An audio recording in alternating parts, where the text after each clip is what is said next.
انا الحقيقه وانا في ثانوي وفي الجامعه يعني كنت بخلي الخيل تلعب كده الى حد ما، يعني ترقص، بس ما كملتش لانها عمليه بقى بتاخد وقت كتير، وكان بيحصل مشاكل بيني وبين والدتي وعمتي اللي هي والده احمد سعد المدير المنتج المنفذ. كانت بتتكيف، كان مزاج عندها انها تقعد تتفرج عليا، تجيب الكرسي وتقعد تتفرج عليا وانا قاعد عمال بدرب الحصان او الفرسه يعني. لما جينا هنا بقى، لما نقلنا بقى الخيل هنا، الحقيقه في البدايه ما كانش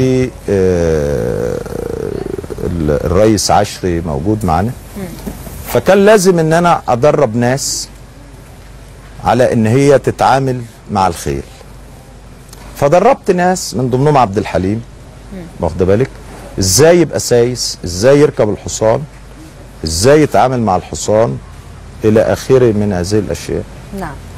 بس وبعدين بقى في عندنا شباب كتير دلوقتي، عندنا محمد وعندنا لطفي وعندنا كل دول انا اللي مربيهم يعني، وانا اللي علمتهم هذه القصه.